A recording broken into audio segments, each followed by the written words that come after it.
안녕하세요, 여러분. 부자 오빠입니다. 주말 잘 보내고 계시죠? 제가 오늘도 좋은 소식을 들고 왔습니다. 1분기 글로벌 파운드리 매출이 전년 대비해서 20% 성장했다는 내용인데요. 이게 왜 중요하냐면요. 삼성전자에서 지금 가장 많은 투자금을 쏟아붓고 있는 분야가 바로 파운드리이기 때문입니다. 파운드리가 뭐죠, 여러분? 반도체를 제조하는 사업을 얘기합니다. 반도체는 크게 두 가지로 나눌 수가 있는데, 반도체를 설계하고 디자인하는 팹리스와 그 설계를 토대로 제조를 전문으로 하는 파운드리로 구분을 할 수가 있습니다. 삼성전자는 반도체를 설계도 하고 제조도 합니다. 그래서 이렇게 두 개 다 하는 기업을 종합반도체 기업이라고 하죠. 다른 말로는 IDM이라고도 합니다. 인텔도 마찬가지로 종합반도체 기업이죠. 그런데 인텔은 제조 기술이 떨어져서 본인들이 설계한 CPU를 7나노에서 제조하지 못하는 그런 어이없는 상황이 벌어졌습니다. 그래서 주가가 폭락을 했었고 TSMC나 삼성전자에게 CPU를 맡길 수도 있다는 얘기가 한참 흘러나오다가 결국에는 본인들이 해결을 하겠다 이렇게 선언을 했죠. 잘 될지 안 될지는 모르겠지만 어쨌든 현재 시점에서 봤을 때는 이 파운드리 기술력이 가장 뛰어난 업체는 TSMC와 삼성전자입니다. 현재 양산 능력은 둘 다 5나노에 와 있고요. 사실상 기술력은 공동 1위라고 보시면 됩니다. 지금 이 표를 보시면 기업별로 글로벌 점유율이 나와 있는데 순서대로 보면 TSMC가 56%이고요. 삼성전자가 18%입니다. 1, 2위 간의 격차가 3배 이상이나 납니다. 그런데 이럴 수밖에 없는 게요. 삼성전자는 설계와 생산을 다 할 뿐만 아니라 반도체 외에도 다른 사업도 많이 하고 있습니다. 그런데 TSMC는 설계는 전혀 하지 않고 파운드리 하나에만 올인을 하는 기업입니다. TSMC는요, 파운드리에 30년 이상을 완전히 올인을 한 기업입니다. 심지어 1위 자리를 뺏긴 적도 단 한 번도 없죠. 반면에 삼성전자의 주력은 사실 메모리 반도체고요. 그 메모리 반도체도 설계와 생산을 다 하고 있습니다. 게다가 스마트폰 사업도 하고 있죠. 가전이나 디스플레이, 자동차 전장 사업도 하고 있고요. 5G 통신 장비도 하고 있습니다. 너무나도 많은 사업을 하고 있는데 그 중에 하나가 파운드리고 그나마 파운드리 대대적인 투자를 시작한 지도 한 2년 정도밖에 안 됐습니다. 물론 그 이전에도 파운드리 사업을 하고는 있었지만 내가 TSMC를 때려잡겠다 이렇게 독하게 결심한 지는 한 2년 정도밖에 안 됐습니다. 그러니까 어떻게 보면 점유율 18%도 정말 대단한 겁니다. 글로벌 점유율 3위는 UMC고요. 약 7% 정도 점유율을 차지하고 있습니다. 그리고 4위가 글로벌 파운드리인데 얘도 마찬가지로 7%죠. 자, 여러분들이 여기서 혼동하시면 안 될 게 제목에 나와 있는 글로벌 파운드리 매출이 전년 대비해서 20% 성장했다는 얘기는 전 세계 파운드리 시장 규모를 얘기하는 것이고요. 4위에 있는 글로벌 파운드리는 기업 이름입니다. 참고로 4위에 랭크되어 있는 글로벌 파운드리라는 업체는 2009년에 세계 2위 CPU 팹리스 업체인 AMD로부터 분사한 그런 기업입니다. 원래는 AMD도 종합반도체 업체였거든요. 그런데 인텔한테 너무 밀리다 보니까 안 되겠다. 우리는 이제 설계에 집중하고 제조는 아예 파운드리 업체에 맡기자. 이렇게 과감한 결단을 내리게 됩니다. 그래서 제조 파트를 따로 분리한 게 글로벌 파운드리가 된 거고요.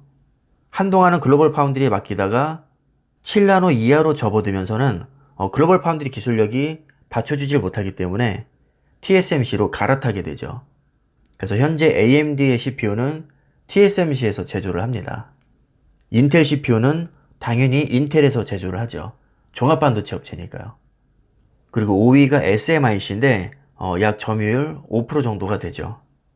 그 밖에도 많은 기업이 있지만 사실 파운드리 업체는 TSMC와 삼성전자가 거의 대부분을 차지한다고 보시면 되고요.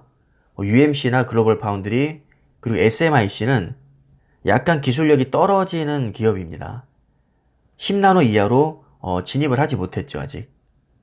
그래서 전체적으로 이 파운드리 시장 자체가 약 20% 정도 성장을 했는데 이렇게까지 성장을 할 수 있었던 원동력은 물론 여러 가지가 있겠지만 이 기사에서는 IT 기기 수요 증가로 고객사들의 주문량이 증가했다는 것을 가장 큰 원인으로 꼽고 있습니다. 뭐 한마디로 언택트 시대가 오면서 IT 기기의 어떤 사용량이 늘어나게 됐죠. 그래서 정리를 해보면 1분기 TSMC의 매출은 약 14조 3천억 정도가 되고요. 전년 대비해서 25%나 성장했습니다.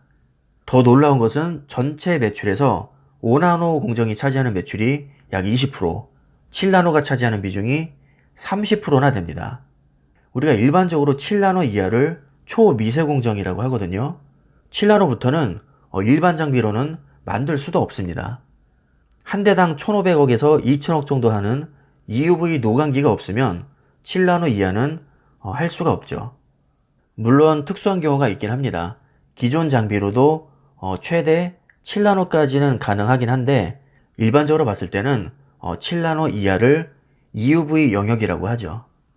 그리고 삼성전자의 1분기 매출은 약 4조 5천억, 전년 대비해서 11% 정도 성장했습니다. 1분기만 해도 거의 10조 차이가 나니까 1년으로 놓고 보면 40조 정도 차이가 나겠네요. 연매출이 40조 차이면 정말 거의 넘사벽이라고 할 수 있죠. 그리고 삼성전자가 지금 정말 빡세게 따라가고 있긴 하지만 아직까지는 TSMC의 상대가 안 되는 게 7나노 이하 초미세 공정 비율도 TSMC에 비해서 약간 떨어집니다. 그렇게 많이 차이 나는 건 아니지만 확실히 조금 떨어지고 있고요. EUV 노광기 보유 대수도 TSMC에 비해서 좀 많이 적습니다. 일단 삼성전자의 목표는 2030년까지 TSMC를 꺾고 파운드리 세계 1위에 올라서는 건데 아직 9년이라는 시간이 남아있죠. 그래서 어떻게 될지 모르지만 현재 시점에서 놓고 봤을 때는 거의 불가능에 가까울 정도로 차이가 많이 나긴 합니다. 그래서 당장 2, 3년 안에 TSMC를 꺾는 것은 불가능에 가깝고요. 적어도 10년의 시간은 필요할 것 같습니다. 사실 10년 후에도 꺾는다는 보장은 없죠. 하지만 삼성전자라면 가능성은 충분히 있다고 봅니다. 왜냐하면 삼성전자니까요. 삼성전자의 계획을 보면 5G 칩과 이미지 센서, 드라이버 IC, 그리고 고성능 컴퓨팅 반도체 수요에 대비해서 시설 투자를 확대할 계획입니다. 실제로 삼성전자는 1년에 거의 수십조 단위로 투자를 합니다. 올해에는 공식적으로 발표된 것만 한 10조에서 12조 정도 사이인데 아마 실제로는 투자를 더 많이 할 것 같습니다. 그래서 정리를 하면 파운드리 전체 시장 규모는 전년 대비해서 20% 정도 증가했고요. 삼성전자는 11% 정도 성장했습니다. 아쉽게도 평균 성장률보다는 거의 반토막 정도밖에 안 되는데 파운드리 특성상 천문학적인 투자금을 쏟아 부어도 당장 물건을 만들 수 있는 게 아니라서 그렇습니다. 아까도 제가 말씀드렸지만 삼성전자가 정말 파운드리에 본격적으로 엄청나게 투자를 시작한 지는 약 2년 정도밖에 안 됐거든요. 2년이면요 반도체 공장 짓기에도 부족한 시기입니다. 당연히 장비도 아직 안 들여왔고 본격적으로 생산에 들어가지도 못했습니다.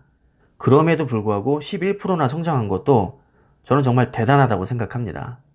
반면에 TSMC는 25% 성장했는데 이건 어떻게 보면 너무 당연한 거죠.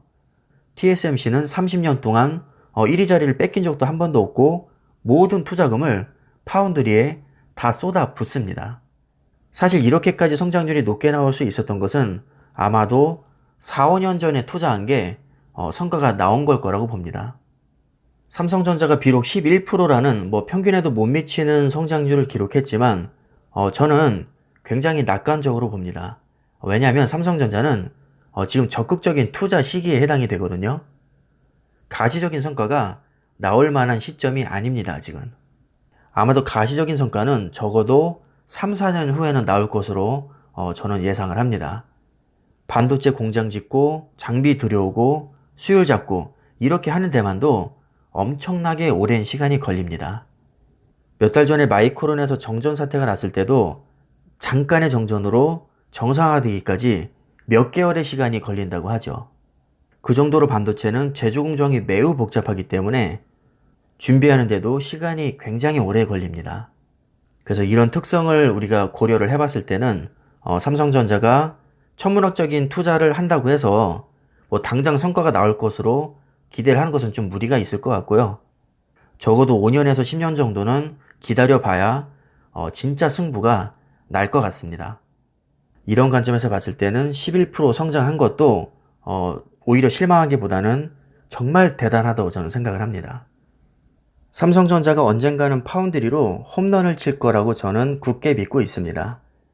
여러분들도 삼성전자의 파운드리가 얼마나 성장할지 이것을 지켜보시면서 투자를 하시면 두세 배는 더 투자가 재밌어질 겁니다. 자, 그럼 삼성전자의 파운드리 대박을 기원하면서 오늘 영상은 여기까지 하겠습니다. 즐거운 주말 되시고요. 다음에 또 좋은 영상으로 찾아뵙도록 하겠습니다. 감사합니다.